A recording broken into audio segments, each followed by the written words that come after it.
बिहार में लोकसभा चुनाव के लिए एनडीए में सीटों का बंटवारा हो गया है। चिराग पासवान की लोक जनशक्ति पार्टी 5 सीटों पर चुनाव लड़ेगी। बीजेपी के बिहार प्रभारी विनोद तावड़े ने एनडीए नेताओं के साथ एक प्रेस कॉन्फ्रेंस कर एनडीए गठबंधन की सभी सीटों का ऐलान किया। उन्होंने कहा कि फॉर्मूले पर चर्चा हुई और एनडीए गठबंधन में शामिल सभी दलों ने इसे स्वीकार कर लिया है। जो फॉर्मूला तय हुआ है उसके मुताबिक बीजेपी 17 सीटों पर चुनाव लड़ेगी, जबकि जेडीयू 16 सीटों पर चुनाव लड़ेगी। वहीं चिराग पासवान की पार्टी को 5, मांझी की पार्टी हिंदुस्तानी आवाम मोर्चा को 1 सीट और उपेंद्र कुशवाहा की पार्टी को 1 सीट दी गई है। गौर करने वाली बात यह है कि इसमें पशुपति पारस की लोक जनशक्ति पार्टी को एक भी सीट नहीं मिली है। पारस ने कुछ दिन पहले ही बगावत के संकेत देते हुए कहा था कि उनके पास विकल्प खुले हुए हैं। अब महागठबंधन की सीट शेयरिंग पर सभी की नजर है। महागठबंधन की गांठ खोलने में सबसे बड़ी अड़चन भाकपा माले बन रही है। माले की डिमांड कम से कम 5 सीटों की है। मिलेगी या नहीं ये अभी तय नहीं है, लेकिन माले का दावा अब इसलिए मजबूत हो गया है क्योंकि एनडीए ने अपने सहयोगी चिराग पासवान को 5 सीटें दे दी हैं। हालांकि चिराग इन 5 सीटों पर पिछली बार भी लड़े और जीते थे। वहीं बिहार में भारतीय गठबंधन के सीट बंटवारे पर राजद सांसद मनोज कुमार झा ने कहा कि हर पार्टी की अपनी शैली होती है। हमें ये देखना होगा कि विभिन्न निर्वाचन क्षेत्रों में कौन सी पार्टी या किस तरह का उम्मीदवार उपयुक्त होगा। सीट शेयरिंग का कल डिसीजन हो गया सर। 17 पे जेडीयू, 16 पे बीजेपी।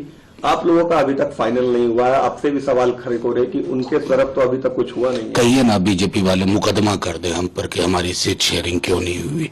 अरे हर दल का अपना तरीका होता है, अपने होते हैं, अपने पूरा एक कैनवास पे देखना पड़ता है कि किस क्षेत्र में क्या कौन सा दल और किस प्रकार के उम्मीदवार का चयन होगा। अब जाहिर है उन्होंने कर लिया। कितनी निराशा है, कितने लोग परेशान हैं, ये मुझसे बेहतर आप सब लोग जानते हैं और एनडीए के लोग जानते हैं। वहीं राजद नेता शक्ति सिंह यादव ने कहा कि 1-2 दिनों में महागठबंधन सीट बंटवारे के आंकड़ों की घोषणा करेगा और किसी कौन सी सीट मिल रही है।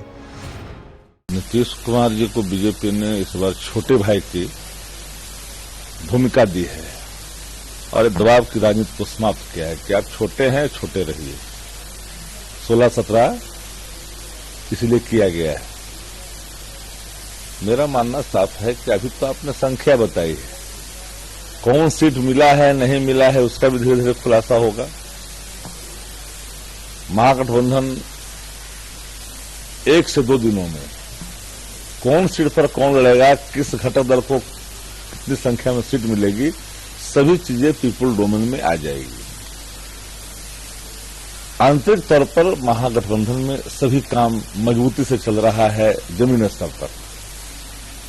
तेजस्वी जी के नेतृत्व में यह महागठबंधन बिहार में अप्रत्याशित चौंकाने वाले नतीजे जरूर लाएगा और भारतीय जनता पार्टी को एहसास होगा कि बेमेल गठजोड़ अवसरवादी राजनीति का परिणाम क्या होता है। बिहार में भी 7 चरणों 19 अप्रैल, 26 अप्रैल, 7 मई, 13 मई, 20 मई, 25 मई और 1 जून को चुनाव होने हैं।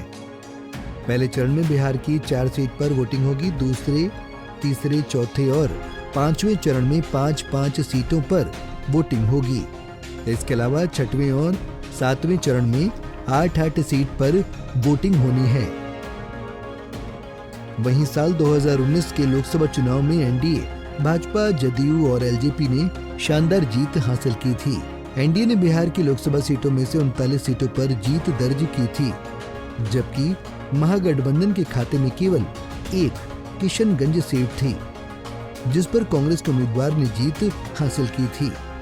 Bureau report, Punjab Kesari TV.